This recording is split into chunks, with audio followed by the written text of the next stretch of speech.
Yes class, in today's video we are going to discuss the physical and chemical properties of nitric acid. ठीक, तो आज के lecture में हम लोग physical and chemical properties discuss करेंगे नाइट्रिक एसिड की. ठीक, तो सबसे पहले आती है आपकी physical properties. The first is colour.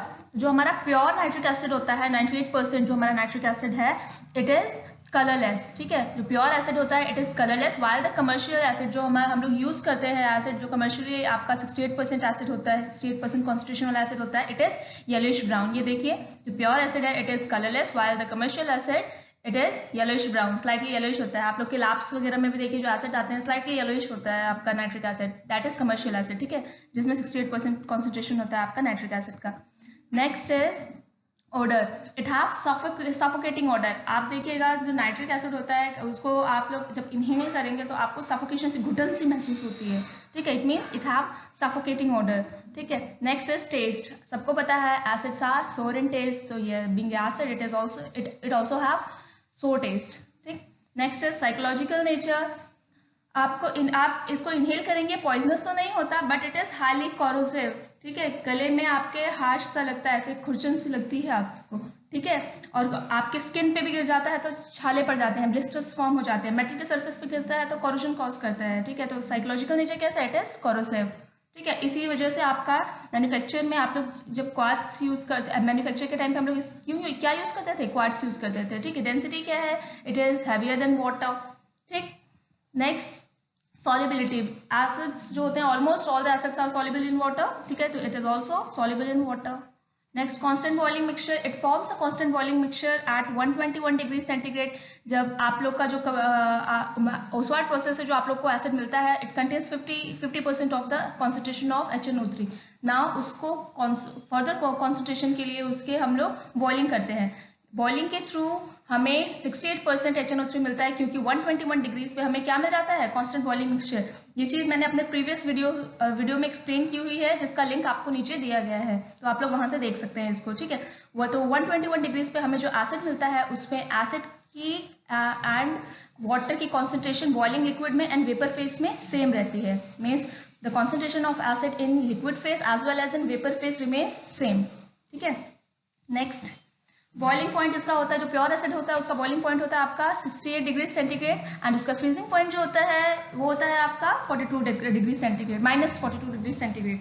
तो -42 पे आपको जो HNO3 मिलेगा वो आपका एक व्हाइट सॉलिड फॉर्म में मिलेगा, आपको व्हाइट क्रिस्टलाइन सॉलिड फॉर्म में मिलेगा. ठीक है, नेक्स्ट आपका है when अभी आपको बताया when being highly corrosive, when it accidentally falls on our skin it causes painful blisters. ठीक है, तो जब हमारा नाइट्रिक एसिड अगर एक्सीडेंटली हमारे स्किन पे गिर जाए, हमारे ऊपर गिर जाए तो ये हमारे स्किन पे पेनफुल ब्लिस्टर्स, छाले बना देता है. ऐसा क्यों करता है, क्योंकि बेटा ये जो नाइट्रिक एसिड होता है it is highly corrosive in nature. हमारे स्किन में प्रेजेंट प्रोटीन्स के साथ कंबाइन करके एक येलो कंपाउंड बनाता है ये, जिसका नाम होता है ज़ेंथोप्रोटिक एसिड.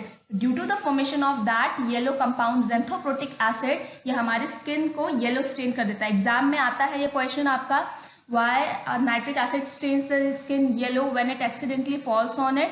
तो क्यों येलो आपका स्किन को क्यों येलो स्टेन कर दे रहा है, because it combines with the proteins present in the skin and forms yellow compound xanthoprotic acid. Due to the formation of that xanthoprotic acid it stains the skin yellow. ठीक है, तो वही चीज आपकी यहाँ पे एक्सप्लेन की गई. देखिए it combines with the skin protein forming yellow compound xanthoprotic acid. ठीक है, and hence stains the skin yellow. very very important point.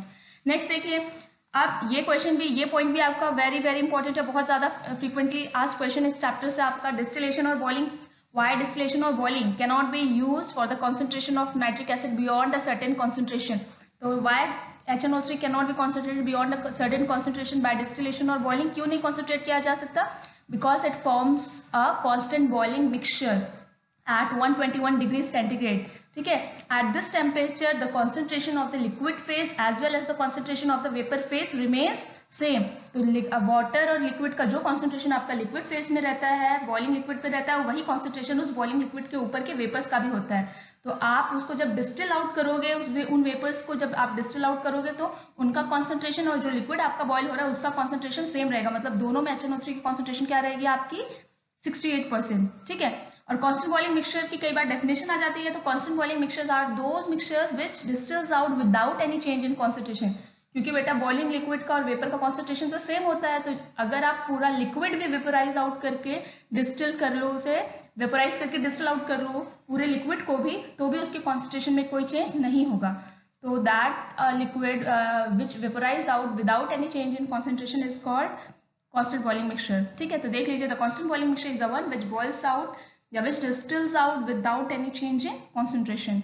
ठीक है, तो ये आपका डेफिनेशन है कांस्टेंट बॉइलिंग मिक्सचर के, इसको लर्न कर लीजिएगा। सारे पॉइंट्स जो है आपकी, ये सारे points very very important points हैं आपके, बहुत ज्यादा इंपॉर्टेंट है इस चैप्टर से। ठीक है, नेक्स्ट देखिए आप, नेक्स्ट नाउ अब आपका बॉइलिंग के थ्रू तो हमें बियॉन्ड 68% कॉन्सेंट्रेशन आपका बाय बॉइलिंग पॉसिबल नहीं है, तो अगर आपको फर्दर कॉन्सेंट्रेशन आपको करना है HNO3 का, तो कैसे करेंगे?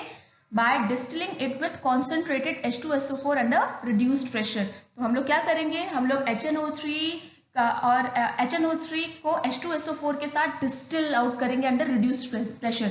अब H2SO4 क्यों सेलेक्ट किया हमने? Because H2SO4 is a good drawing and dehydrating agent. H2SO4 acidic है, HNO3 एसिडिक है, तो एसिड एसिड के साथ कोई केमिकल रिएक्शन नहीं देगा। ठीक है, केमिकली रिएक्ट नहीं करेगा एसिड, आपका H2SO4 HNO3 के साथ रिएक्शन नहीं देगा। ठीक है, वो सिर्फ क्या करेगा कि HNO3 में प्रेजेंट वाटर जो है, आपका जो मॉइस्चर है, उसको क्या कर लेगा? एब्जॉर्ब कर लेगा। तो जब वाटर एब्जॉर्ब कर लेगा H2SO4, तो हमारा बचा क्या सिर्फ HNO3। तो HNO3 की कॉन्सेंट्रेशन धीरे धीरे क्या हो जाएगी हमारी? इंक्रीज हो जाएगी। ठीक है, तो फर्दर कॉन्सेंट्रेशन बियॉन्ड 68% कैसे कर सकते हैं हम? By distilling the 68% of HNO3 with concentrated H2SO4 under reduce pressure.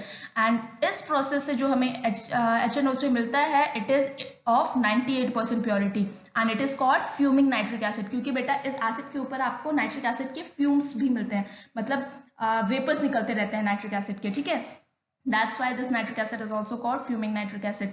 ठीक है, तो फ्यूमिंग नाइट्रिक एसिड कैसे ऑब्टेन होगा? By distilling the 68% of nitric acid with concentrated H2SO4 under reduced pressure, याद रखिएगा। ठीक, now next is stability of the nitric acid. मैं अपने प्रीवियस वीडियोस में भी बता चुकी हूँ that nitric acid is not a very stable acid. अगर आप लोगों ने प्रीवियस वीडियोस नहीं देखी है, तो उसका लिंक आपका नीचे दिया गया है, तो आप उन लिंक्स पे जाके आप प्रीवियस वीडियोस देख सकते हैं। ठीक है, तो नाइट्रिक एसिड बहुत ज्यादा स्टेबल नहीं होता। ऑर्डिनरी टेम्परेचर पर भी in the presence of sunlight ये डिकम्पोज होता है, एंड डिकम्पोज होने के बाद ये प्रोड्यूस करता है NO2 nitrogen dioxide, which is a reddish brown gas. ठीक है, and it remains dissolved in the acid. वो आपके एसिड में घुली हुई रहती है, जिसकी वजह से वो एसिड को येलोइश ब्राउन कलर इम्पार्ट करती है। यही रीजन है कि जो कमर्शियल एसिड होता है, due to the dissolution of NO2, वो आपका येलोइश कलर का अपीयर होता है। तो एग्जाम में क्वेश्चन भी आता है कई बार कि why nitric acid bottles appears yellowish in colour. तो आपका क्यों अपीयर होती हैं लेबोरेटरी में, जो आपकी नाइट्रिक एसिड की बॉटल्स होती हैं, वो आपका क्यों येलो अपीयर होती हैं? तो ड्यू टू द डिसोल्यूशन या due to the decomposition of HNO3 into nitrogen dioxide, which is a reddish brown gas, and it since it remains dissolved in the acid, the bottles appears yellow in colour. ये चीज रहेगी। तो इस topic में हम यही सारी चीजें डिस्कस करेंगे। ठीक है, तो देखिए अब यहाँ पे देखिए आपका जो प्योर नाइट्रिक एसिड होता है, pure nitric acid means 98% nitric acid जो है, the pure nitric acid is colourless and it is unstable. आपको बताया मैंने that nitric acid is not a very stable acid. ठीक है, तो pure nitric acid is colourless but it is unstable acid, thus it get decomposed even at ordinary temperature in the presence of sunlight। ये चीज मैं आपको बता चुकी हूँ। ऑर्डिनरी है क्योंकि बहुत ज्यादा स्टेबल नहीं होता, तो हमारे नॉर्मल टेम्परेचर पे भी, रूम टेम्परेचर पे भी in the presence of sunlight ये क्या होता रहता है? आपका डिकम्पोज होता रहता है। इवन दो डिकम्पोजिशन हमारा जो है बहुत स्लो होता है, स्लोली डिकम्पोज होता है, लेकिन बेटा डिकम्पोज तो हो रहा है ना। और जब ये डिकम्पोज होगा तो क्या प्रोड्यूस करेगा? Reddish brown nitrogen dioxide gas. ठीक है, अब क्योंकि ये जो नाइट्रोजन डाइऑक्साइड है, इसका कलर है रेडिश ब्राउन। ठीक है, and it remains dissolved in the acid, जिसकी वजह से ये एसिड को कैसा कलर इंपार्ट करती है? स्लाइटली येलोइश ब्राउन कलर इंपार्ट करती है आपका। ठीक है, नेक्स्ट देखिए, नेक्स्ट है नाउ एट ऑर्डिनरी टेम्परेचर आपका जो डिकम्पोजिशन का प्रोसेस है वो स्लो है, लेकिन हायर टेम्परेचर पे या फिर जब एसिड आपका बहुत पुराना हो जाए, ठीक है, अब धीरे डिकम्पोज हो रही है, एसिड बहुत पुराना हो जाए, तो वो तो ऑलमोस्ट पूरी डिकम्पोज हो जाएगा ना, जितने मॉलिक्यूल्स होंगे ऑलमोस्ट कंप्लीट डिकम्पोजिशन हो जाएगा। ठीक है, या एट हायर टेम्परेचर पे रेट ऑफ डिकम्पोजिशन फास्ट हो जाएगा, और after a prolong period of time, मतलब आपने एसिड रखा और एसिड आपका बहुत पुराना हो गया, तो स्लोली डिकम्पोज होके बहुत ज्यादा डिकम्पोज हो जाएगा, बहुत ज्यादा अमाउंट में आपके HNO3 के मॉलिक्यूल्स डिकम्पोज हो जाएंगे, तो नाइट्रोजन डाइऑक्साइड की कॉन्सेंट्रेशन हमारा एसिड में क्या हो जाएगी? बढ़ जाएगी। ऑब्वियस सी बात है, जब NO2 की कॉन्सेंट्रेशन आपका एसिड में बढ़ जाएगी तो उससे क्या होगा कि आपका एसिड जो पहले स्लाइटली येलोइश ब्राउन था, अब वो डार्कर येलोइश ब्राउन हो जाएगा। तो वो येलोइश कलर तो उसमें पता नहीं चलता, वो पूरा ब्राउनिश टाइप में लगता है आपका बॉटल। ठीक है, आप लोगों ने लेबोरेटरी में अगर देखा होगा, पुराने एसिड्स जो होते हैं वो आपके ब्राउनिश टाइप में लगते हैं। ठीक है, तो वो डार्क येलोइश ब्राउन जो कलर आपका आता है, वो क्यों आता है? क्योंकि आपका डिकम्पोजिशन जो है बहुत ज्यादा हो जाता है उस टाइम पे एसिड का। ठीक है, तो एट हायर टेम्परेचर और after the prolong period of time the decomposition is complete. ठीक है, ऑलमोस्ट कंप्लीट। ठीक, इस वजह से आपका एसिड जो होता है वो कैसा हो जाता है? Dark yellowish brown. ठीक, नाउ देख लीजिए यहाँ पे आपकी रिएक्शन है। इस रिएक्शन में देखिए होता क्या है, आपका HNO3 आफ्टर डिकम्पोजिशन क्या फॉर्म करता है? ये NO2 H2O एंड O2।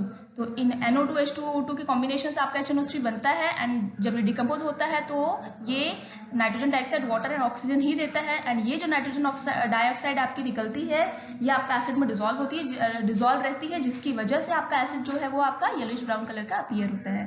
ठीक है, नाउ देखिए नेक्स्ट। नाउ अब आप ये येलोइश ब्राउन टिंज को कैसे रिमूव कर सकते हैं? ये चीज भी मैं आपको पिछले लेक्चर में ऑलरेडी बता चुकी हूँ, लेकिन फिर भी एक बार क्विक रिवीजन लेंगे हम।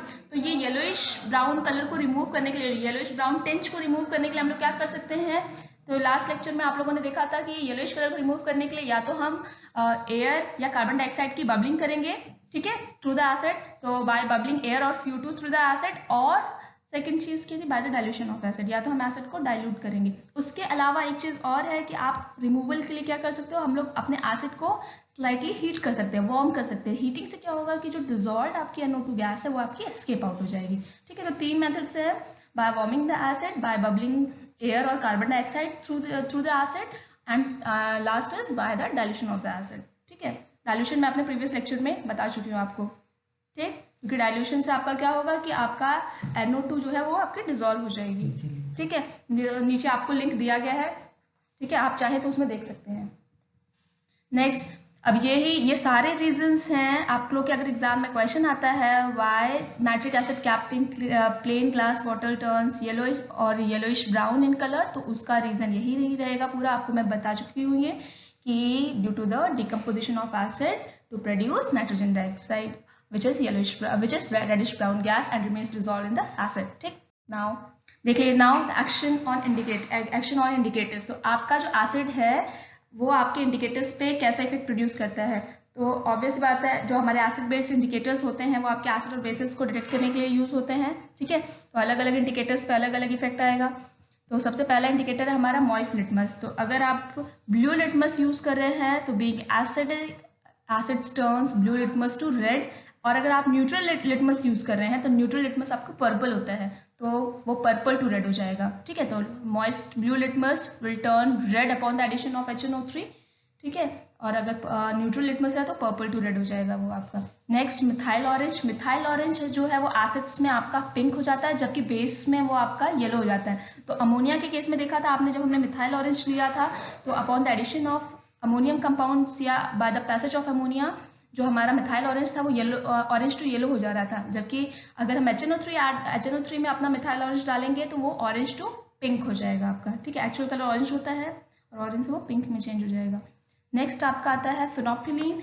फिनोप्थिलीन जो होता है आपका, फिनोप्थिलीन इंडिकेटर का pH जो होता है अराउंड 3 होता है। ठीक है, 3 पॉइंट समथिंग होता है। तो ये तो लेस देन 7 है, तो ऑब्वियस सी बात है एसिडिक है। ठीक है, इसका जो कलर होता है ये कलरलेस आपका इंडिकेटर है। तो एसिड्स में इसके कलर में कोई चेंज नहीं आएगा क्योंकि एसिड्स का pH भी लेस देन 7 होता है। ठीक है, तो it remains colourless in acid. ठीक है, जबकि बेसिस में ये पिंक हो जाता है आपका। ठीक, तो नाइट्रिक एसिड आपका एसिडिक है, तो जो आपका फिनोप्थिलीन रहेगा it remains colourless upon addition of HNO3। ठीक है, next we are going to discuss the chemical properties of nitric acid. बेटा, जो नाइट्रिक एसिड होता है ये आपकी 2 तरह के नेचर शो करता है। एक होता है आपका ऑक्सीडाइजिंग नेचर, दूसरा होता है आपका एसिडिक नेचर। ठीक है, दोनों नेचर्स डिपेंड करते हैं कि एसिड की कॉन्सेंट्रेशन क्या है। ठीक है, सोल्यूशन में जो आपका सोल्यूशन एसिड का, उसमें एसिड की कॉन्सेंट्रेशन कितनी है। तो अगर आपका एसिड आपका डाइल्यूट रहेगा तो डाइल्यूट एसिड में आपका एसिडिक नेचर डोमिनेट करता है, जबकि अगर एसिड आपका कॉन्सेंट्रेटेड रहेगा तो उसमें आपका ऑक्सीडाइजिंग नेचर डोमिनेट करता है। मैं डोमिनेट की बात कर रही हूँ, खत्म नहीं होता है, कौन सा नेचर डोमिनेट कर रहा है आपका। ठीक है, तो डाइल्यूट एसिड में एसिडिक नेचर डोमिनेट करता है एंड कॉन्सेंट्रेटेड में ऑक्सीडाइजिंग नेचर डोमिनेट करता है। डाइल्यूट एसिड में आपकी वाटर की कॉन्सेंट्रेशन क्योंकि ज्यादा होती है and water is a polar solvent, तो पोलर सॉल्वेंट में जो भी पोलर कंपाउंड्स आपके डिसॉल्व किए जाते हैं उनका आयनाइजेशन हो जाता है। तो वाटर की कॉन्सेंट्रेशन ज़्यादा है, एसिड की कॉन्सेंट्रेशन कम है, एसिड की मॉलिक्यूल्स कम है, तो उनका आयनाइजेशन क्या होगा, कंप्लीट होगा, वो पूरे के पूरे आपके आयनाइज हो जाएंगे to produce H positive ion. ठीक है, तो H पॉजिटिव आयंस अगर ज़्यादा होंगे तो एसिडिक नेचर डोमिनेट करेगा आपका। ठीक है, due to the higher concentration of H positive ions. ठीक है, उसी जगह अगर आप ऑक्सीडाइजिंग कॉन्क HNO3 को कंसिडर करेंगे तो कॉन्क HNO3 में आपका ऑक्सीडाइजिंग नेचर जो है वो डोमिनेट करता है, क्योंकि वाटर की कॉन्सेंट्रेशन उसमें कम होती है। जब वाटर कम रहेगा तो ऑब्वियस सी बात है कि कॉन्सेंट्रेशन ऑफ कम मॉलिक्यूल्स जो है HNO3 की कम मॉलिक्यूल्स का आयनाइजेशन होगा। जब कम मॉलिक्यूल्स का आयनाइजेशन होगा तो आपके H पॉजिटिव आयंस की कॉन्सेंट्रेशन भी क्या रहेगी, एसिड में कम ही रहेगी। ठीक है, एंड कॉन्क HNO3 जो होता है वो क्या होता है, वो डिकम्पोज करके नेसेंट ऑक्सीजन प्रोड्यूस करता है, एंड उस नेसेंट ऑक्सीजन के फॉर्मेशन की वजह से वहां पर कॉन्क एसिड के केस में आपका ऑक्सीडाइजिंग नेचर जो होता है वो डोमिनेट कर जाता है। तो फिलहाल अभी हम डाइल्यूट एसिड की प्रॉपर्टीज कंसिडर करने जा रहे हैं। ठीक है, डिस्कस करेंगे। तो यहाँ पे देखिए आयनाइजेशन जो है एसिड का, it depends upon the concentration of the acid. ठीक, now in dilute acid the ionization is almost complete. It completely ionized to produce H positive and NO3 negative ions. तो यहाँ पे देखिए नेक्स्ट आपकी reaction है HNO3 जो है, HNO3 आपका जब आयनाइज होगा तो ये प्रोड्यूस करेगा H positive NO3 negative ion. ये H पॉजिटिव आयन जो है वाटर में जो ऑक्सीजन है इसके लोन पेयर्स के ऊपर अटैक करके क्या फॉर्म करेगा, हाइड्रोनियम आयन। तो आपको प्रोडक्ट में मिलेगा H3O positive ion, NO3 negative ion, nitrate ion. ठीक है, नेक्स्ट देखिए आपका एक्वस सोल्यूशन जो है, आपका एक्वस सोल्यूशन में जो आपका पर मॉलिक्यूल HNO3 का है, it dissociate to give 1 H positive ion per molecule. ठीक है, तो in aqueous solution nitric acid molecule dissociate to give 1 H positive ion per molecule. जितने H पॉजिटिव आयन एक एसिड देता है वही उस एसिड की बेसिसिटी होती है। Since it produce 1 H positive ion per molecule of the acid, therefore it is called monobasic acid. ठीक, देख लीजिए नीचे आपका ये देखिए रिएक्शन है, upon dissociation since it is producing 1 H positive ion per molecule of the acid, that's why it is a monobasic acid। उसी तरीके से H2SO4 twice of H positive देता है तो वो डाइबेसिक एसिड होगा। तो एसिड की बेसिसिटी डिपेंड कर रही है कि वो कितने H positive ion दे रहा है upon dissociation। ठीक है, नेक्स्ट देखते हैं।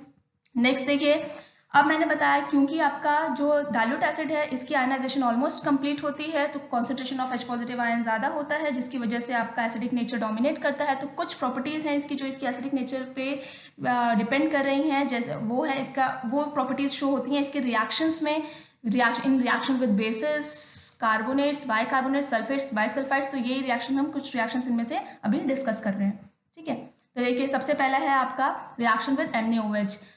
NaOH is a base, acid plus base form salt plus water, normal neutralisation की रिएक्शन है। तो आपका NaOH when reacts with HNO3 results in the formation of sodium nitrate along with water, salt and water आपको मिल गया आपका यहाँ पे। ठीक है, नेक्स्ट मेटल हाइड्रोक्साइड्स जो होते हैं they are also basic in nature. ठीक है, तो यहाँ पे हमारा फेरिक हाइड्रोक्साइड है। फेरिक हाइड्रोक्साइड जब आपका HNO3 के साथ रिएक्ट करेगा तो यहाँ पे H पॉजिटिव OH नेगेटिव के साथ रिएक्ट करके वाटर बनाएगा, तो आपको वाटर मिलेगा, साथ में आपको मिलेगा यहाँ पे फेरिक नाइट्रेट FeNO3 का होल थ्राइस आपको। ठीक है, तो यहाँ पे फेरिक नाइट्रेट मिला अलॉन्ग विद वाटर। वही रिएक्शन आई आपकी न्यूट्रलाइजेशन की, acid plus base form salt plus water.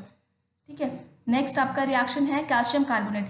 Carbonates बेटा कोई भी कार्बोनेट हो जब आपके एसिड्स के साथ जनरली रिएक्ट करते हैं तो आपका CO2 plus H2O by product में निकलता ही निकलता है। किसी भी एसिड के साथ रिएक्ट करते हैं जब भी कार्बोनेट तो आपको सॉल्ट मिलता है, साथ में CO2 मिलता है एंड H2O मिलता है। ठीक है, तो कैल्शियम कार्बोनेट जब आपका नाइट्रिक एसिड के साथ, डाइल्यूट नाइट्रिक एसिड के साथ रिएक्ट करेगा तो आपको मिलेगा सॉल्ट, क्या मिलेगा आपको, calcium nitrate along with CO2 and H2O as a by product. आपका CO2 एंड H2O मिल रहा है आपको। ठीक है, नेक्स्ट आपका आता है आयरन कार्बोनेट। ठीक है, या फिर हम लोग बोल देंगे फेरस कार्बोनेट। तो यहाँ फेरस कार्बोनेट जब आपका रिएक्ट करेगा डाइल्यूट HNO3 के साथ तो आपको सॉल्ट कौन सा मिलेगा, यहाँ पे आपको फेरस नाइट्रेट मिलेगा आपको along with CO2 and H2O। तो salt along with water and carbon dioxide आपको मिल रहा है। ठीक है, सारे कार्बोनेट्स के साथ ऑलमोस्ट रिएक्शन यही होगी, बाय प्रोडक्ट में CO2 H2O मिलेगा एंड सॉल्ट मिलेगा आपको।